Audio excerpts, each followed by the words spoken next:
Chaque année, des millions de personnes quittent un emploi et font face à un lourd sentiment d'échec. Comment rebondir, reprendre confiance en soi et se remettre sur les rails du travail? Une application a été développée pour répondre à ces interrogations. Elle s'appelle Ali et elle a été créée par Florent De Gantès, son fondateur et CEO. Il est avec nous ce matin. Bonjour Florent. Bonjour Léonore. Merci d'être avec nous. Alors quelle était l'ambition première quand vous avez lancé Ali? Alors l'ambition première, c'était d'aider les gens qui quittent un emploi à se relancer. Comme vous le disiez, chaque année 200 millions de personnes quittent leur emploi dans le monde, souvent sur un constat d'échec ou alors un sentiment de trahison. Et beaucoup plus souvent, et même la plupart du temps, c'est un déchirement social parce que nous passons plus de temps avec nos collègues qu'avec nos amis, notre famille, etc.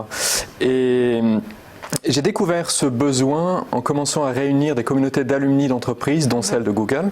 Je me suis rendu compte que c'était un besoin qui était très présent chez les cadres supérieurs, mais aussi dans l'ensemble des groupes de travailleurs. Et du coup, j'ai décidé de me lancer et d'aider les gens à rendre leur carrière aussi exceptionnelle qu'eux. Donc à qui s'adresse vraiment cette application de coaching? On parle vraiment des gens qui quittent leur emploi, mais dans quel secteur?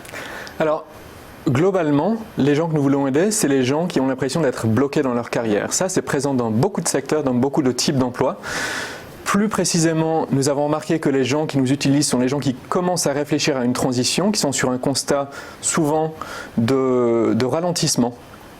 Parfois un constat ou un syndrome de blocage, d'impuissance acquise, d'impuissance apprise.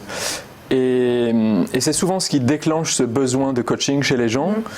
Mais l'ambition et la préoccupation de travailler sur sa carrière est quelque chose qui est commun à tous les gens qui travaillent finalement. Plus concrètement, nous avons des utilisateurs dans le monde entier, mais nous ciblons la France d'abord, le Royaume-Uni, les États-Unis, qui sont nos 3 pays de départ. Et l'application est en anglais, donc ça limite un petit peu déjà notre cible aux anglophones. C'est une innovation dans ce domaine. Est-ce que vous êtes les seuls à avoir lancé ça aujourd'hui? Nous ne sommes pas les seuls à accompagner les gens sur leur carrière. Il y a beaucoup d'organisations très très bien rodées qui font ça. Pôle emploi, l'APEC, une association qui s'appelle l'Avarab qui fait les choses très bien. Vos parents, vos amis, tous les gens qui vous servent de mentor, nous ne prétendons pas les remplacer. En revanche, ce que nous apportons et qui est un peu nouveau, c'est un programme structuré d'accompagnement de 3 mois qui utilise les dernières découvertes de la psychologie, de l'économie comportementale et aussi des principes du jeu pour vous aider à prendre des habitudes saines qui vont vous aider dans votre carrière et vous permettre d'accélérer. D'accord, donc en fait quand on installe l'application, l'inscription est gratuite et comment ça se passe du coup? On peut discuter en direct avec votre équipe d'experts? Alors c'est un peu plus structuré que ça. L'inscription est gratuite sur ali.ai, ce qui signifie Ali, accompagnement intelligent. Et ce que nous vous proposons, c'est un système d'échange quotidien, d'abord avec une intelligence artificielle, qui apprend à vous connaître, en fait, qui vous aide à réfléchir et en faisant ça, qui apprend à vous connaître. Ça, c'est une étape qui dure à peu près 1 mois selon les cas. Ensuite, selon l'évolution de ces échanges, nous vous mettons d'abord en contact avec une équipe de mentors structurés qui va vous aider à avancer. Et enfin, et ça c'est dans le 3e mois de ce programme de 3 mois, et enfin avec les bons professionnels pour vous accompagner. Ça peut être des coachs, les coachs ont souvent des rôles très importants dans ces situations. Ça peut être aussi des investisseurs, des fonds d'investissement comme des VC. Ça peut être aussi des psychologues dans certains cas, pour les gens par exemple qui sont en situation de harcèlement et qui ont envie d'en sortir, parce que tous nos utilisateurs ne sont pas dans des situations faciles, il faut le reconnaître. Et ça peut être aussi tout un ensemble de professionnels qui sont autour du recrutement, qui cherchent des gens calés et qui ont besoin de talent. Comment vous les trouvez ces personnes-là? Alors nous avons commencé à constituer une petite communauté très serrée de ces gens-là. C'est forcément quelque chose de très important pour nous parce que nous voulons délivrer à nos membres une expérience exceptionnelle. Donc nous ne pouvons choisir que des gens entre guillemets très bien, que nous connaissons très bien. Et ensuite c'est par le bouche à oreille que nous développons la communauté. Et puis sur ce modèle qui a d'un côté les utilisateurs, de l'autre nos partenaires, il faut que les deux croissent à peu près à la même vitesse et donc nous gérons cette croissance dans les deux sens. Alors l'application elle est plutôt récente. Est-ce que vous avez déjà eu des feedbacks de personnes qui ont utilisé Ali? Oui, alors c'est effectivement le tout début, mais c'est très intéressant de suivre les comportements et aussi les retours que nous avons. Ce que nous avons vu, c'est qu'entre 70% et 80% des utilisateurs utilisent l'application de manière quotidienne, ce qui est très satisfaisant. C'est mieux que tous les produits que j'ai construits dans ma carrière de 10 ans de développement de produits chez Google et dans plusieurs startups. Et puis, ce qui est très important pour nous aussi, c'est que ça aide les gens à avancer. C'est les retours qu'ils nous font. Et c'est aussi de façon objective ce que nous avons pu mesurer avec les premières promotions de nos utilisateurs en interne. Ils étaient ravis de nous l'annoncer et c'est très satisfaisant pour nous. C'est pour ça qu'on fait ce métier finalement. Et alors en termes de sécurité de données, comment vous garantissez la confidentialité de toutes ces données qui apparaissent sur l'application ? C'est un point très important.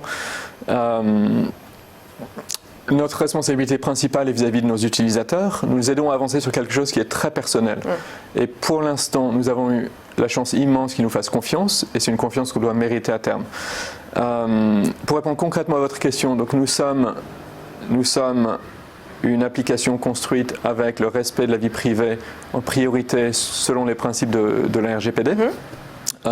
Concrètement, il y a 3 axes de réponse à votre question. Le premier, c'est que nous avons un fonctionnement qui est basé sur l'anonymat et sur la mise en place progressive d'un profil. Donc nous ne demandons pas à nos utilisateurs de construire un profil en amont. Ils peuvent commencer à utiliser l'application et en bénéficier de façon anonyme, sans entrer la moindre information. Le deuxième élément de réponse, c'est que les questions que nous posons et les éléments de réflexion que nous apportons à nos utilisateurs leur permettent donc d'écrire des choses. Ils ne sont pas obligés de les écrire sur notre application, ils peuvent les écrire sur un calepin ou sur leur application de journaling préférée, sur Evernote, sur Google Docs, sur Jour, quelle que soit l'application. Donc ça c'est le deuxième élément. Nous essayons de minimiser les informations que nous récoltons pour pouvoir mieux les protéger. Et évidemment, nous utilisons les meilleures technologies d'encryption, d'AWS, etc. pour protéger ces informations. Et le troisième élément de réponse, c'est que nous sommes de façon très stricte sur le consentement explicite au cas par cas pour chaque partage que nous faisons quand nous pensons que ça a de la valeur pour nos utilisateurs de partager. Donc par exemple, si nous voulons partager quelque chose avec un coach parce que nous pensons que partager une information avec le coach pourra aider notre utilisateur à trouver le bon coach, nous demandons en amont à l'utilisateur et nous précisons les données que nous voulons échanger. Et évidemment, nous avons des contrats de confidentialité et un programme de suivi avec nos coachs pour être sûr qu'eux ont les mêmes méthodologies de suivi et de conservation de l'information et des données que les nôtres. Est-ce que vous estimez qu'aujourd'hui l'outil digital est indispensable dans ce secteur-là, en tout cas de coaching ?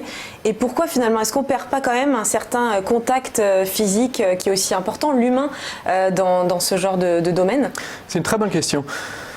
Le constat que nous avons fait, sur le coaching en particulier, c'est que la valeur du coaching est énorme. Je l'ai mesuré moi d'abord en étant un client du coaching, en travaillant avec des coachs. Je l'ai mesuré aussi en étant moi-même coach sur des sujets de leadership produit pour des entreprises françaises.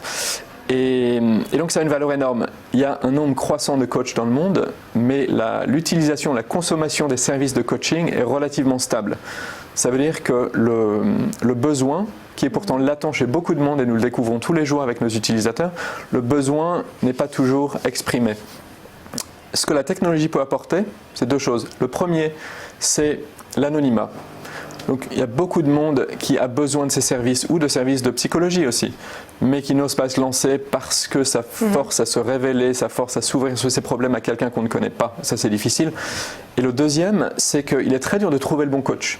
Il est aussi très dur de trouver d'ailleurs, par exemple, puisque je parlais des situations de harcèlement, il est très dur de trouver le bon avocat pour vous défendre. C'est des situations dans lesquelles on a beaucoup de mal à trouver la bonne personne. Et la technologie aide à faire ça.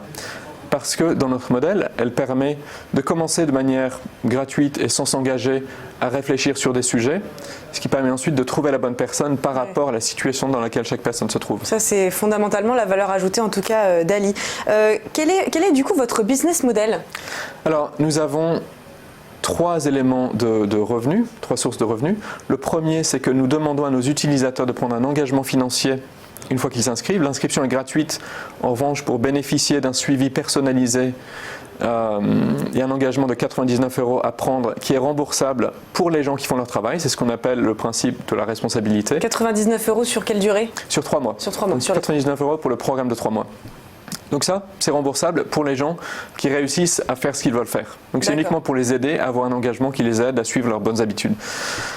Le deuxième, c'est les coachs, parce que comme je le disais, il y a de plus en plus de coachs et pas de plus en plus de clients. Et donc pour les coachs, apporter un flux de gens qui ont besoin de leur service a de la valeur, et donc ils prennent un abonnement. Le troisième, c'est les entreprises, et ça c'est relativement nouveau comme modèle. Les entreprises qui ont besoin de s'assurer que le départ de leurs employés, la sortie de leurs employés, crée une expérience exceptionnelle parce qu'elles veulent garder le contact avec leurs employés. C'est le cas souvent pour les entreprises de services, chez qui les anciens partent souvent chez des clients, donc par exemple dans le conseil. Ces entreprises ont tout intérêt à rendre le départ de chacun de leurs employés exceptionnel pour ensuite garder un lien avec ses employés. Alors, on l'a dit, on en est qu'au début actuellement pour Ali. Est-ce que vous avez déjà des perspectives, des ambitions de développement pour la société ? Bien sûr. Alors d'abord, c'est le début pour le produit. La société existe depuis un peu plus longtemps. Nous avions déjà commencé à travailler avec nos premiers clients sur les 9 derniers mois. C'est en train d'accélérer assez vite en termes de clients, ce qui est très positif. Et puis nous itérons très vite sur le produit pour développer une expérience qui est basée sur le jeu et qui permet d'aider nos utilisateurs à trouver l'aspect ludique de leur travail et à s'amuser dans leur travail. Parce que finalement, c'est le principe de Sawyer, quand quelque chose devient un jeu, on le fait beaucoup mieux et on apprend beaucoup plus vite. Et c'est ce que nous essayons de créer dans le produit. Merci beaucoup d'avoir été avec nous, Florent de Gantès. Je rappelle que vous êtes le CEO, le fondateur d'Ali.